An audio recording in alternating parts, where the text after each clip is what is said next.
ഇനി അങ്ങോട്ട് ഏജൻസിന്റെ കാലാണ്. ഞാൻ പറയുന്നതല്ല. An AI agent. More agentic Agents. agentic capabilities, agentic workflows, Agents. agentic Agentic. സത്യത്തിൽ രംഗത്ത് ഇപ്പോൾ ഏജൻസിനെ കുറിച്ചുള്ള വർത്താനാണ് കൂടുതലായി നമുക്ക് കേൾക്കാൻ പറ്റുന്നത്. നമ്മൾ ഇനിയും ഇത് മനസ്സിലാക്കാൻ ശ്രമിച്ചില്ലെങ്കിൽ നമ്മൾ ഒരുപാട് വൈകി. ഏജൻസിനെ അഡാപ്റ്റ് ചെയ്ത് മുന്നോട്ട് പോകുന്നവർ ശരിക്കും Charge ആണ്. അപ്പൊ ഇന്നത്തെ വീഡിയോയുടെ ഉദ്ദേശം ഏജൻസിനെ കുറിച്ചുള്ള ഒരു ഓവറോൾ ഇൻട്രൊഡക്ഷനാണ്. All the fancy steps and easy step. Easy step എന്ന് ഞാൻ എടുത്തു പറയാൻ കാരണം ഹാർഡ് സ്റ്റെപ്പ് വരാൻ എടുക്കുന്നതേ ഉള്ളൂ. ഇത്രയും കാലത്തെ ഒരു ഏജന്റുമായിട്ടുള്ള ഒരു ഇന്ററാക്ഷൻ, അല്ലെങ്കിൽ ഞാൻ പഠിക്കാൻ ശ്രമിച്ചുകൊണ്ടിരുന്ന ഏജൻസിയായിട്ടുള്ള ഇന്ററാക്ഷൻ വെച്ചിട്ട് ഞാൻ മനസ്സിലാക്കിയ ഒരു കാര്യം, എളുപ്പല്ലട്ടോ. മറ്റുള്ള യൂട്യൂബ് വീഡിയോസിൽ പറയുന്ന പോലെ കാര്യങ്ങൾ വിഴുങ്ങാനും അരമണിക്കൂർ കൊണ്ട് ഏജൻസി പഠിപ്പിക്കാനുള്ള ഒരു വാഗ്ദാനങ്ങളും സത്യം പറഞ്ഞാൽ എനിക്ക് തരാൻ പറ്റില്ല. കാരണം ഏജൻസി കുറച്ച് പഠിച്ചെടുക്കാൻ. അതുകൊണ്ട് തന്നെ ഈ ചാനലിൽ നമ്മൾ ഉള്ള കാര്യം ഉള്ളതുപോലെ പറയാൻ ഉദ്ദേശിക്കുന്നത്. അപ്പോൾ വീഡിയോ ഇതുവരെ കണ്ടിട്ട് ഇട്ടിട്ട് പോകുന്നവരോട് എനിക്ക് കൂടുതലൊന്നും പറയാനില്ല. അല്ല, ഇവിടെ പിടിച്ചു നിൽക്കുന്നവർ കൂടുതൽ അറിയാൻ താല്പര്യമുണ്ട് എന്നുള്ളവരോട് അവർക്ക് വേണ്ടിയിട്ടാണ് ഞാൻ സംസാരിക്കാൻ പോകുന്നത്. 10-20 കൊല്ലം പല കാര്യങ്ങളും കുത്തിയിരുന്ന് നമ്മൾ പഠിച്ചെടുത്തവരാണ്. ഇത് നമുക്ക് പുല്ല് പോലെ പഠിച്ചെടുക്കാൻ പറ്റും. കുറച്ച് പണിയുണ്ടെന്നുള്ളൂ, പക്ഷെ പഠിച്ചെടുക്കാം. നമുക്ക് ഒരുമിച്ച് തന്നെ പഠിക്കും. വന്നാല് ഇതാണ് നമ്മളെ കഥയിലെ നായിക. ഒരു ഓണ ദിവസം ഫോണിന്റെ റിംഗ് ടേണും കേട്ട് നമ്മുടെ നായിക ഉറക്കം ഉണരുകയാണ്. കണ്ണും തിരുമ്മി ഫോണിന്റെ മുന്നിൽ ചെന്ന് നോക്കിയപ്പോൾ ദാ കിടക്കുന്ന message from Kunjappa. All fresh organic vegetables delivered by local organic store. Happy Onam. അങ്ങനെ ചാർജായി നിൽക്കുന്ന നായികക്ക് അടുത്ത message. Onam special movie ticket book for 2 PM today. ഇതാ കിടക്കുന്ന അടുത്ത മെസ്സേജ്. കറണ്ട് ബില്ലൊക്കെ അടച്ചിട്ടുണ്ട് കേട്ടോ, റിസീറ്റ് ഇതാ. ആരുടെ ഇവൻ? ഏജൻസ്. കേൾക്കുമ്പോൾ സംഭവം ക്രിഞ്ചായിട്ടൊക്കെ തോന്നുമെങ്കിലും ഇനി അങ്ങോട്ട് നമ്മൾ ഇതിനെയൊക്കെയാണ് കാണാൻ പോകുന്നത്. നമ്മളിൽ പലരും ഗൂഗിൾ ഹോം യൂസ് ചെയ്തിട്ടുണ്ടാവും, അലക്സ യൂസ് ചെയ്തിട്ടുണ്ടാവും, സിരി യൂസ് ചെയ്തിട്ടുണ്ടാവും. പക്ഷെ ഇവിടെയൊക്കെ നമ്മൾ കണ്ടുവരുന്ന ഒരു പ്രശ്നം എന്താ? നമ്മൾ കൊടുക്കുന്ന ഇൻസ്ട്രക്ഷൻസ് അതേപടി ചില സമയത്ത് അനുസരിക്കും, ചില സമയത്ത് അനുസരിക്കില്ല. മുൻകൂട്ടി കണ്ട് കാര്യങ്ങൾ തീരുമാനിക്കുകയോ അതിനനുസരിച്ച് ആക്ഷൻസ് എടുക്കാനോ ഇവർക്കറിയില്ല. ഇതൊക്കെ പാവം ചെറിയ ചെറിയ കുട്ടിയായി. പക്ഷെ ഇപ്പൊ നമ്മൾ കണ്ട സാധനമാണ് ശരിക്കുള്ള ഒരു ഏജന്റിന്റെ പൊട്ടൻഷ്യൽ കാണിച്ചു തരുന്നത്. നമ്മൾ അറിയാണ്ട് തന്നെ നമ്മളെ പല കാര്യങ്ങളും, പല റിപ്പീറ്റഡ് ആയിട്ടുള്ള അല്ലെങ്കിൽ ടൈം കൺസ്യൂമിംഗ് ആയിട്ടുള്ള ടാസ്കുകൾ നമുക്ക് എത്ര എളുപ്പത്തിലാക്കി തരാൻ സാധിക്കുന്നുള്ളതിന്റെ ഒരു എക്സാമ്പിൾ മാത്രമാണ് ഞാനിവിടെ കാണിച്ചു തന്നത്. ഓണത്തിന് 2 ദിവസം മുന്നേ നായികയ്ക്ക് ഒരു വാട്സാപ്പ് മെസ്സേജ് വരുന്നു. മെസ്സേജിൽ പറഞ്ഞിരിക്കുന്നത് ഓണത്തിന് ഫ്രഷ് വെജിറ്റബിൾസ് ലോക്കൽ ഓർഗാനിക് സ്റ്റോറിൽ നിന്ന് ഓർഡർ ചെയ്യട്ടെ. അതുപോലെ തന്നെ നിങ്ങളുടെ ഫേവറേറ്റ് ഹീറോന്റെ പുതിയ മൂവി ഓണത്തിന് റിലീസ് ആവുന്നുണ്ട്, അത് 2 മണിക്ക് ടിക്കറ്റ് ബുക്ക് ചെയ്യട്ടെ. എടാ, ഇവനെ ഇതൊക്കെ എങ്ങനെ അറിഞ്ഞു? നായികയുടെ ഗൂഗിൾ കലണ്ടർ 2 ദിവസം മുന്നേ ചെക്ക് ചെയ്ത് നോക്കിയ ഏജന്റിന് അതിന് ഈ പറഞ്ഞ കാര്യങ്ങളൊക്കെ ചെയ്തു വെക്കണം എന്നുള്ള ബോധ്യം ഉണ്ടായിരുന്നു. അപ്പോൾ അത് തന്നെ ഒരു വാട്സാപ്പ് മെസ്സേജ് അങ്ങോട്ടായി പണി തുടങ്ങിക്കോട്ടെ എന്ന് ചോദിച്ചുകൊണ്ട് ChatGPT, ജെമിനി, ക്ലോഡ് ഇതൊക്കെയാണ് ഇപ്പൊ നമ്മൾ സെർച്ച് എഞ്ചിനായിട്ട് യൂസ് ചെയ്യുന്നത്. നമുക്ക് എന്തെങ്കിലും ഒരു സംശയം വന്നു കഴിഞ്ഞാൽ നമ്മൾ ആദ്യം ഓടി ചെല്ലുന്നത് ഈ LLMസിന്റെ അടുത്ത്. ഗൂഗിളിൽ നിന്ന് ഇപ്പൊ ആരും മൈൻഡ് ആക്കുന്നത് പോലും കുറവാ. സോ നമുക്ക് വേണ്ടുന്ന ഉത്തരങ്ങൾ കൃത്യമായിട്ട് LLMs തരുന്നുണ്ട്. LLMs എന്ന് പറഞ്ഞാൽ വേറൊന്നുമല്ല, ലാർജ് ലാംഗ്വേജ് മോഡൽസ്. അതായത് ടെക്സ്റ്റ് സമ്മറൈസ് ചെയ്യാനും, ഇമെയിൽ നമുക്ക് വെൽ ക്രാഫ്റ്റഡ് ആയിട്ടുള്ള 2 പൊളൈറ്റ് ഇമെയിൽസ് ക്രിയേറ്റ് ചെയ്ത് തരാനും, ആർട്ടിക്കിൾസ് സമ്മറൈസ് ചെയ്ത് തരാനും ഒക്കത്തിന് നമുക്കിപ്പം LLMs അവൈലബിൾ ആണ്. പക്ഷെ നിങ്ങൾ ഈ LLMനോട് എന്റെ അടുത്ത മീറ്റിംഗ് എപ്പോഴാണ് എന്ന് ചോദിച്ചു കഴിഞ്ഞാൽ LLMസിന് പറയാൻ പറ്റുമോ? ഇല്ല. കാരണം എന്താ? LLMs vast amount of public ഡാറ്റയിലാണ് ട്രെയിൻ ആയിരിക്കുന്നത്. എങ്കിലും നമ്മുടെ പേഴ്സണൽ ഇൻഫർമേഷൻസ് LLMന്റെ കയ്യിലില്ല. സോ അവിടെയാണ് ഏജൻസിന്റെ പ്രാധാന്യം. ഏജൻസിലോട്ട് നമുക്ക് നമ്മുടെ ഇഷ്ടമുള്ള ടൂളുകളെ അറ്റാച്ച് ചെയ്യാം. ഫോർ എക്സാമ്പിൾ, നിങ്ങളുടെ കാലണ്ടറിന് നിങ്ങൾക്ക് അറ്റാച്ച് ചെയ്യാം, ഇമെയിൽ ജിമെയിലിന്റെ വേണമെങ്കിൽ അറ്റാച്ച് ചെയ്യാം. ഇങ്ങനെ ഓരോന്നും അറ്റാച്ച് ചെയ്യുന്നതിലൂടെ നമ്മുടെ പേഴ്സണൽ ഇൻഫർമേഷൻസും കൂടെ LLMന്റെ കയ്യിലോട്ടെത്തും. അപ്പൊ ആ ഇൻഫർമേഷൻ കൂടെ പ്രോസസ് ചെയ്തുകൊണ്ട് നമുക്ക് വേണ്ടുന്ന റിസൾട്ട്സ് പ്രൊഡ്യൂസ് ചെയ്യാൻ അതിന് പറ്റും. So this is A fundamental shift. നമ്മൾ ഇത്രയും കാലം കണ്ടുവന്ന ചാറ്റ് ബോട്ടുകളുടെ കേസ് എടുത്ത് പോയി കഴിഞ്ഞാൽ അവിടെ പ്രീ ഡിഫൈൻഡ് ആയിട്ടുള്ള റൂളുകളായിരിക്കും നമുക്ക് കാണാൻ പറ്റുക. പക്ഷെ ഇവിടെ ഒരു ഓട്ടോണോമസ് ആയിട്ടുള്ള ഒരു ഗോൾ ഓറിയന്റഡ് ആയിട്ടുള്ള ഒരു സോഫ്റ്റ്വെയർ, സ്പെഷ്യലൈസ്ഡ് സോഫ്റ്റ്വെയർ ആണ് സത്യം പറഞ്ഞ ഏജൻസി.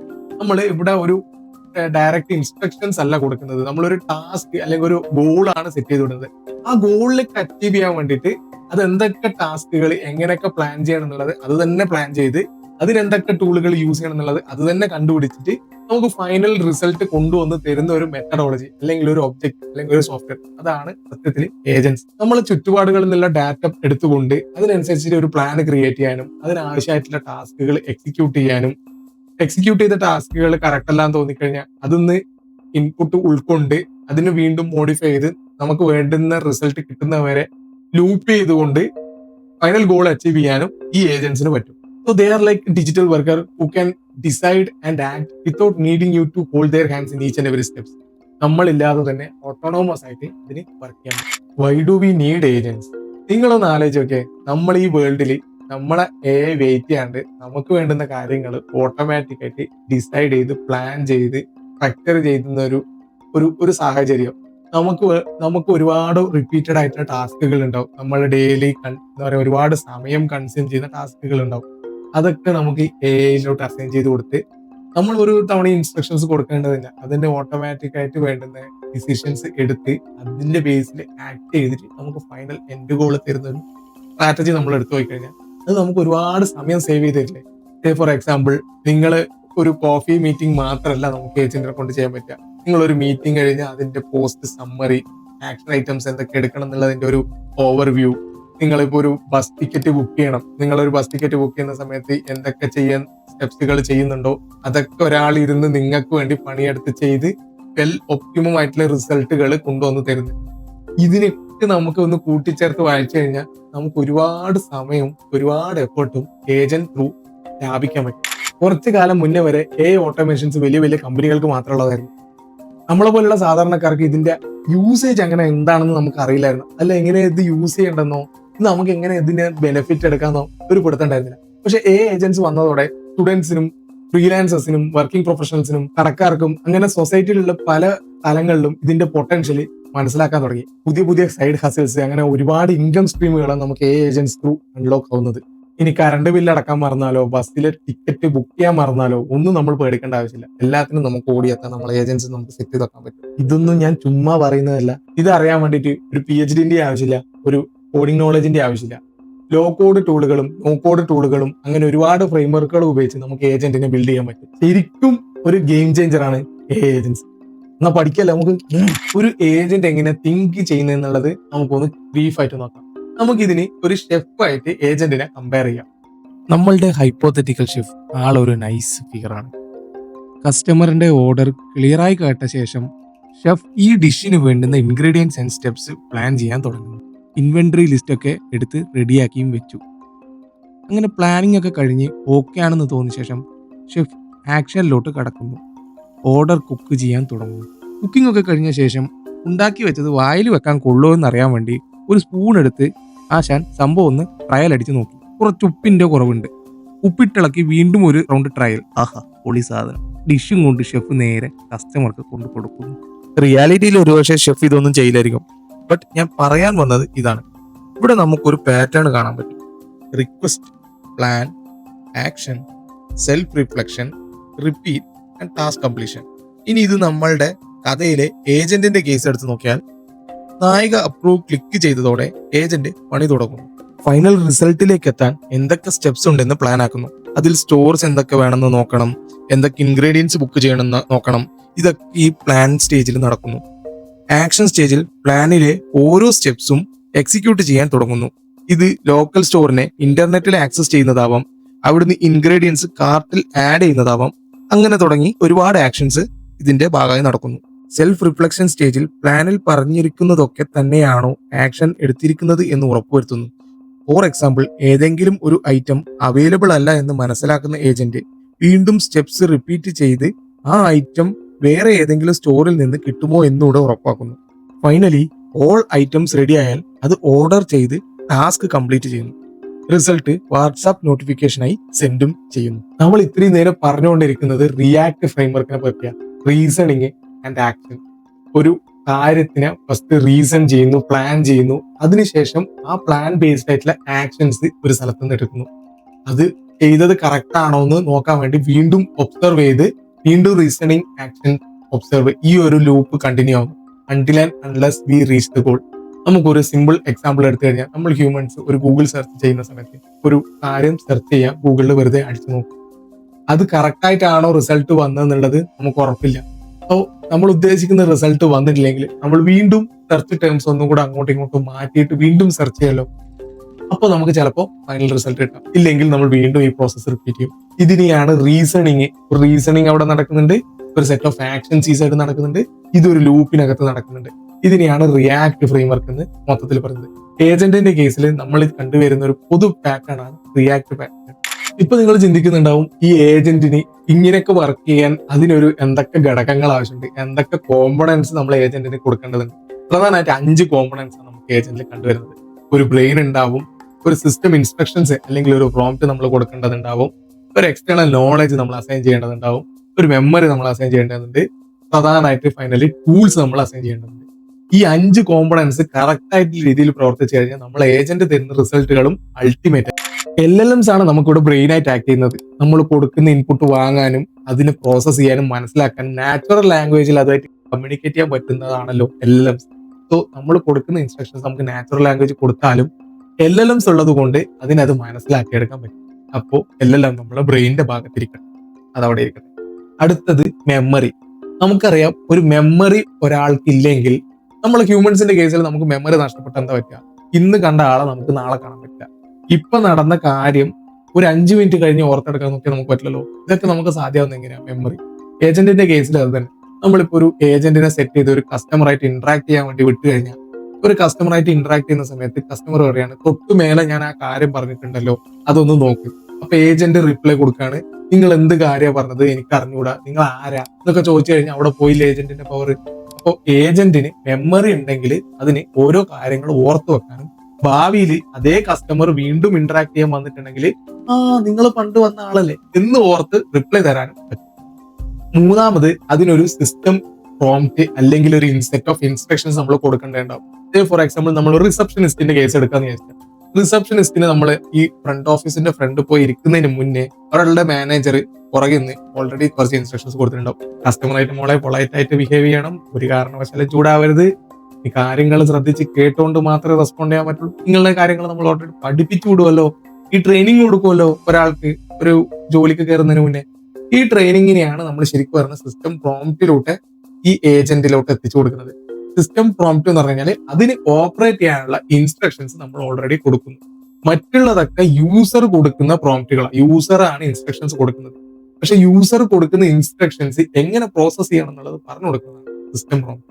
അടുത്തത് വരുന്നത് എക്സ്റ്റേണൽ നോളജാണ്. എക്സ്റ്റേണൽ നോളജ് എന്ന് പറഞ്ഞാൽ വേറൊന്നുമല്ല, നമ്മൾ എന്തുമാത്രം പുറമേയുള്ള കാര്യങ്ങൾ കൂടെ പഠിപ്പിക്കുന്നു.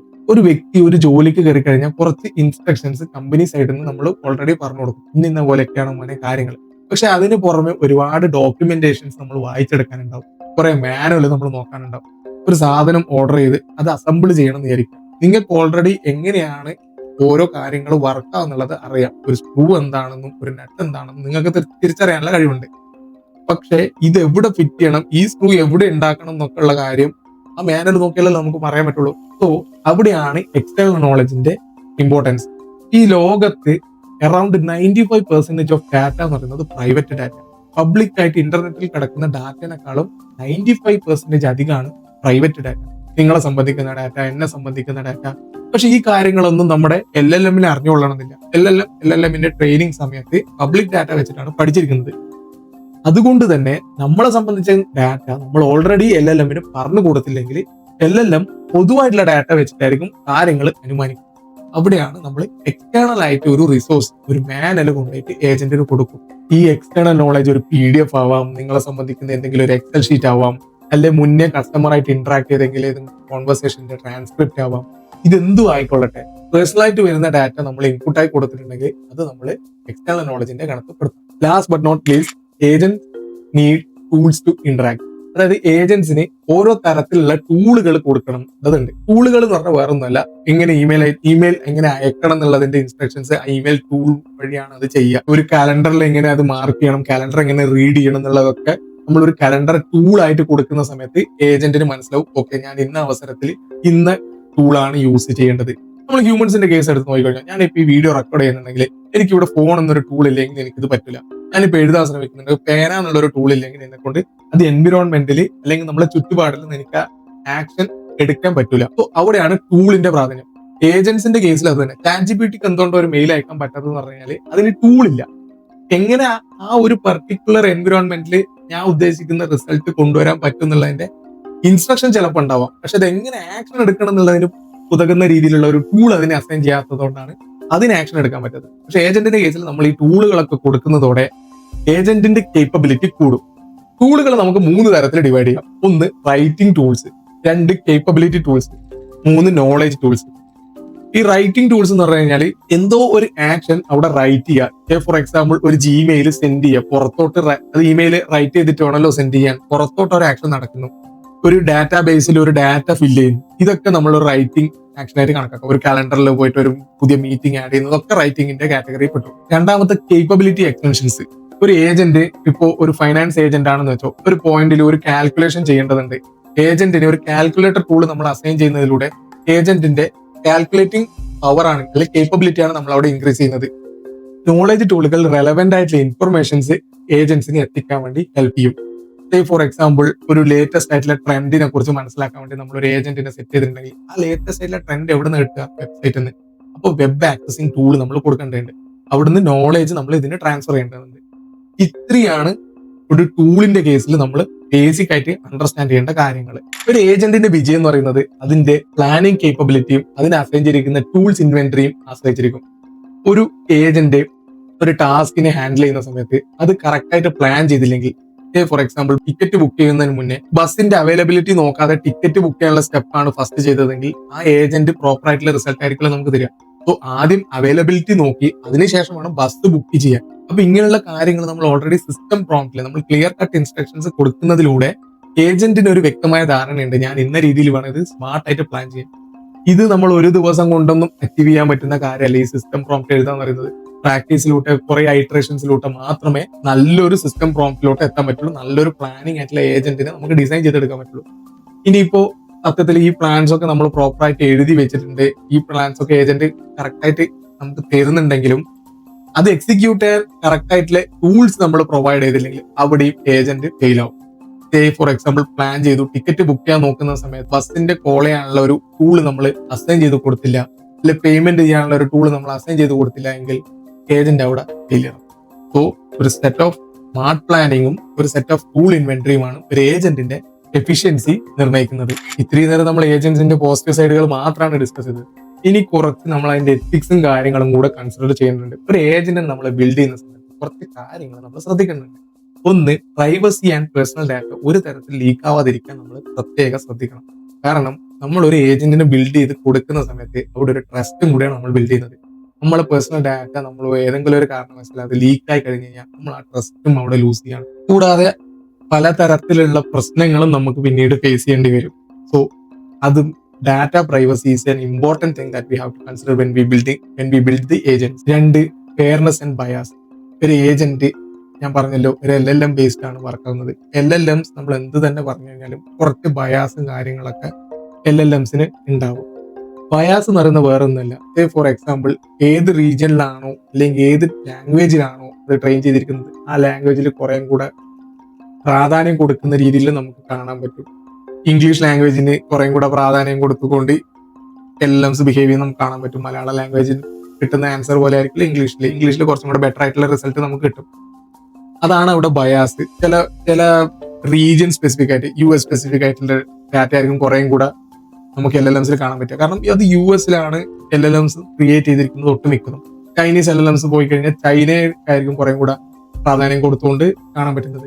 അപ്പോൾ നമുക്ക് ഇവിടെ ചെയ്യാൻ പറ്റുന്ന കാര്യം എന്ന് പറഞ്ഞാൽ സിസ്റ്റം പ്രോംപ്റ്റിലൂടെ നമുക്ക് ബയാസിനെ ഒരു പരിധി വരെ കൺട്രോൾ ചെയ്യാം, അല്ലെങ്കിൽ അൺബയാസ്ഡ് ആയിട്ടുള്ള LLM മോഡലുകൾ അവൈലബിൾ ആണ്, അത് നമുക്ക് യൂസ് ചെയ്യാം. ഇത് കൂടാതെ ഏജൻസി ഹ്യൂമനായിട്ട് ഇന്ററാക്ട് ചെയ്യുന്ന സമയത്ത് ആ യൂസറിനോടൊരു പ്രത്യേക തരത്തിലുള്ള ബയാസിങ് കാണിക്കാനുള്ള സാധ്യതയും ഓവർ ദ ടൈം ഉണ്ടാവാം നമ്മൾ പ്രോപ്പർ ആയിട്ടുള്ള ഗാർഡ് റെയിൽസ് കൊടുത്തിട്ടില്ല എങ്കിൽ. സോ എല്ലാ യൂസറിനെയും ഒരേപോലെ ട്രീറ്റ് ചെയ്യുന്ന തരത്തിൽ നമ്മൾ ബയാസിനെ കൺട്രോൾ ചെയ്യേണ്ടത് അത്യാവശ്യമാണ്. മറ്റൊരു കാര്യം എടുത്തു പറയാനുള്ളത് ട്രാൻസ്പെറൻസിനെ പറ്റിയാണ്. ഒരു പ്രോബ്ലം സംഭവിച്ചു കഴിഞ്ഞാൽ ഏജന്റ് അത് മറച്ചു വെക്കുന്ന രീതിയിലാണ് കാര്യങ്ങളെങ്കിൽ നമുക്കത് ഡീബഗ് ചെയ്യാൻ വളരെയധികം ബുദ്ധിമുട്ടായിരിക്കും. എന്താണ് സംഭവിച്ചത്, എന്തുകൊണ്ടാണ് ആ പർട്ടിക്കുലർ ആക്ഷൻ അത് എടുക്കാൻ കാരണം എന്നുള്ളത് കൃത്യമായി നമുക്ക് പറഞ്ഞു തന്നില്ല എങ്കിൽ അടുത്ത തവണ അതേ മിസ്റ്റേക്ക് ആവർത്തിക്കപ്പെടാനുള്ള സാധ്യതയുണ്ട്. പക്ഷെ അത് നമുക്ക് പറഞ്ഞു തന്നു കഴിഞ്ഞാൽ നമുക്ക് ഓട്ടോമാറ്റിക്കായിട്ട് അത് ഫിക്സ് ചെയ്ത് ആ ഇഷ്യൂവിനെ ഫുൾ ആയിട്ട് റിസോൾവ് ചെയ്യാനും പറ്റും. ഏജൻസിനെ സംബന്ധിച്ചിടത്തോളം നമ്മൾ പ്രധാനമായിട്ട് ശ്രദ്ധിക്കേണ്ട മറ്റൊരു ഇമ്പോർട്ടന്റ് ഫാക്ടർ എന്ന് പറയുന്നത് ഗാർഡ് റെയിൽ സെറ്റ് ചെയ്യുക എന്നുള്ളതാണ്. ഗാർഡ് റെയിൽ എന്ന് പറയുന്നത് വേറെ ഒന്നുമല്ല, സെറ്റ് ഓഫ് ഇൻസ്ട്രക്ഷൻസ് നമ്മൾ AI കൊടുക്കുന്നു. ഈ റൂള് ഒരു കാരണവശാലും ബ്രേക്ക് ചെയ്യരുതെന്ന് പറഞ്ഞിട്ട് നമ്മൾ നമ്മളൊരു മാൻഡേറ്ററി റൂൾ സെറ്റ് ചെയ്ത് വിട്ടുന്ന് വെച്ചാൽ അതിനെയാണ് നമ്മൾ ഗാർഡ് റെയിൽ എന്ന് പറയുന്നത്. ഗാർഡ് റെയിൽ പലതരത്തിൽ നമ്മൾ സെറ്റ് ചെയ്യേണ്ടതുണ്ടാവും. ഒന്ന്, ഫിനാൻഷ്യൽ ഗാർഡ് റെയിൽ നമ്മൾ സെറ്റ് ചെയ്യേണ്ടതുണ്ടാവും. ഏതെങ്കിലും ഒരു പേയ്മെന്റ് റിലേറ്റഡ് ആയിട്ടുള്ള ആക്ഷൻ നടക്കുന്ന സമയത്ത് ഉറപ്പായിട്ട് ഒരു ഹ്യൂമൻ ഇന്ററാക്ഷൻ അവിടെ കൊണ്ടുവരുന്ന രീതിയിൽ, ഹ്യൂമൻ ഇൻ ദ ലൂപ്പ് എന്ന് വേണമെങ്കിൽ പറയാം. നമ്മളിപ്പോ ഇപ്പൊ ഓണസദ്യ ബുക്ക് ചെയ്യുന്ന സമയത്ത് അതിപ്പോ ഒരുപാട് കാര്യങ്ങൾ ചിലപ്പോൾ കാർട്ടിൽ ആഡ് ചെയ്ത് വെച്ചേക്കാം. നമുക്ക് വേണ്ടുന്നതുണ്ടാവും, വേണ്ടാത്തതുണ്ടാവും. ബില്ല് ഒരു 50,000 രൂപ വന്നു. ഒരു ഓണസദ്യക്ക് നമ്മൾ കൂടിപ്പോയാൽ പ്ലാൻ ചെയ്തത്, ഞാനൊക്കെ പ്ലാൻ ചെയ്യുന്നത് ഒരു 10,000 രൂപ മാക്സിമം. 50,000 ഒക്കെ വന്നിട്ടുണ്ടെങ്കിൽ എന്റെ ബില്ല് എവിടെ ചെല്ലും എന്നുള്ളത് നിങ്ങൾക്ക് അറിയാലോ. അപ്പോൾ ആ ഒരു പർട്ടിക്കുലർ ഗാർഡ് റെയിൽ നമ്മൾ സെറ്റ് ചെയ്യുന്നു. ഇങ്ങനെ ഒരു കാർട്ടൊക്കെ ആഡ് ചെയ്ത് കഴിഞ്ഞാൽ നേരെ ഹ്യൂമൻ്റെ അടുക്ക് ഒരു മെസ്സേജ് വരിക കൺഫർമേഷന് വേണ്ടിയിട്ട്. അതിലൂടെ നമുക്കത് കൺഫേം ചെയ്യാൻ പറ്റും. അങ്ങനെ ഒരു ഗാർഡ് റെയിൽ നമുക്ക് സെറ്റ് ചെയ്യാം. രണ്ടാമത്തെ ഒരു ഗാർഡ് റെയിൽ എന്ന് പറയുന്നത് പ്രൈവസിക്ക് വേണ്ടിയിട്ട് ഒരു ഗാർഡ് റെയിൽ സെറ്റ് ചെയ്യാം. ഫോർ എക്സാമ്പിൾ, നമ്മൾ ഈ ഏജന്റ് നമ്മൾ ഒരു യൂസർക്ക് വേണ്ടി മാത്രമായിരിക്കില്ല ചിലപ്പോൾ ഡിസൈൻ ചെയ്യുക. പലർക്കും വേണ്ടിയിട്ട് നമ്മളൊരു ഓർഗനൈസേഷൻ നടത്തുകയാണെങ്കിൽ പലർക്കും ബിസിനസ് ആവശ്യങ്ങൾക്ക് വേണ്ടി കൊടുക്കാം. ഈ ഒരു പർട്ടിക്കുലർ യൂസർ കൊടുക്കുന്ന ഡാറ്റ മറ്റൊരു യൂസർ ഏതെങ്കിലും രീതിയിൽ ഏജന്റിനോട് ആക്സസ് ചെയ്യാൻ പറഞ്ഞു കഴിഞ്ഞാൽ what if it goes and access and give them back. അപ്പോൾ അവിടെ നമ്മൾ പ്രോപ്പർ ആയിട്ടുള്ള ഗാർഡ് റെയിൽ സെറ്റ് ചെയ്യേണ്ടതുണ്ട്. ഒരു തരത്തിലും ഒരു ഡാറ്റയും യൂസർ ടു യൂസർ ഷെയർ ചെയ്യാൻ പാടില്ല എന്നുള്ളത് നമ്മൾ ഏജന്റിൽ സ്പെസിഫിക് ആയിട്ട് മെൻഷൻ ചെയ്ത് കഴിഞ്ഞാൽ അത് നമുക്കൊരു പരിധി വരെ കൺട്രോൾ ചെയ്യാൻ പറ്റും. അഡീഷണൽ ആയിട്ട് നമുക്ക് വീണ്ടും പല പല ഗാർഡ് റെയിൽസും ആഡ് ചെയ്യാൻ പറ്റും. ബയാസ് ഡിറ്റക്ഷൻ ഗാർഡ് റെയിൽ എല്ലാ യൂസറിനെയും ഒരേപോലെ ട്രീറ്റ് ചെയ്യുക. ഒരു യൂസറിന് പർട്ടിക്കുലർ ആയിട്ടുള്ള ഫേവറബിൾ ആയിട്ടുള്ള കണ്ടന്റും മറ്റൊരു യൂസറിന് ഒരു ബാഡ് ആയിട്ടുള്ള രീതിയിൽ ട്രീറ്റ് ചെയ്യുന്ന അല്ലാതെ എല്ലാ യൂസറിനും ഒരേപോലെ ട്രീറ്റ് ചെയ്യാനുള്ള ഒരു ഗാർഡ് റെയിൽ നമ്മൾ സെറ്റ് ചെയ്യണം. സോ എനിക്കറിയാം നിങ്ങളും ഒരുപാട് ഏജന്റുകളെ കുറിച്ച് മനസ്സിലാക്കാൻ ശ്രമിക്കുന്ന ആളായിരിക്കാം. നിങ്ങൾ ഒരുപാട് വീഡിയോകളൊക്കെ കാണുന്ന ആളായിരിക്കാം. റാഗ് എന്നും ഏജന്റ് എന്നും മൾട്ടി ഏജന്റ് എന്നും അങ്ങനെ ഒരുപാട് കാര്യങ്ങൾ നിങ്ങൾ ഇതിനോട് കേട്ടിട്ടുണ്ടാവാം. ഇതിനൊക്കെ നമുക്ക് ഓരോരോ വീഡിയോകളായിട്ട് കവർ ചെയ്യാൻ പറ്റുള്ളൂ. എല്ലാം ഇന്ന് പറയാൻ പറ്റില്ല, ഒരുപാടുണ്ട് ഈ കാര്യം. സോ ഓരോരോ വീഡിയോകൾ ഇനിയും വരുന്നതായിരിക്കും ഈ ചാനലിലോട്ട്. ഓരോരോ പുതിയ പുതിയ കാര്യങ്ങൾ നിങ്ങൾ ഏജന്റ് റിലേറ്റഡ് ആയിട്ടുള്ള കാര്യങ്ങൾ പഠിപ്പിക്കാൻ. അപ്പോൾ എന്തായാലും വീഡിയോ ഇഷ്ടപ്പെട്ടു എന്ന് നിങ്ങൾക്ക് തോന്നുന്നുണ്ടെങ്കിൽ, അല്ലെങ്കിൽ യൂസ്ഫുൾ ആയി എന്ന് നിങ്ങൾക്ക് കരുതുന്നുണ്ടെങ്കിൽ, 1% നിങ്ങൾക്ക് വർക്കായി തോന്നുന്നുണ്ടെങ്കിൽ തീർച്ചയായിട്ടും സബ്സ്ക്രൈബ് ചെയ്യുക. എന്തെങ്കിലും ഡൗട്ടോ കാര്യങ്ങളോ അല്ലെങ്കിൽ അടുത്തത് എന്ത് ടോപ്പിക്കോ ആണെന്നുള്ളത് എന്നെ അറിയിക്കാൻ വേണ്ടി നിങ്ങൾക്ക് കമന്റ്സിലൂടെ അത് അറിയിക്കാം. ഇഷ്ടപ്പെട്ടെങ്കിൽ ഒരു ലൈക്കും കൂടെ അടിക്കുക. നിങ്ങളെ കമ്മ്യൂണിറ്റിയിലോട്ട് ഷെയർ ചെയ്യുക, മാക്സിമം സ്പ്രെഡ് ചെയ്യുക. ഈ പഠനം ഇവിടെ കൊണ്ട് തീരുന്നില്ല. നിങ്ങൾ ഇനിയും ഒരുപാട് വീഡിയോകൾ കാണുക. എന്റെ ചാനലിലെ വീഡിയോസ് മാത്രമല്ല, ഒരുപാട് പേരും ഒരുപാട് തരത്തിലുള്ള കാര്യങ്ങൾ കവർ ചെയ്ത കാര്യങ്ങൾ ഇനിയും ഉണ്ടാവാം. എന്നെ കൊണ്ടാവുന്ന രീതിയിലുള്ള ഒരുപാട് കാര്യങ്ങൾ ഞാൻ എന്തായാലും ഈ ചാനലിലോട്ട് കവർ ചെയ്യും. So stay tuned.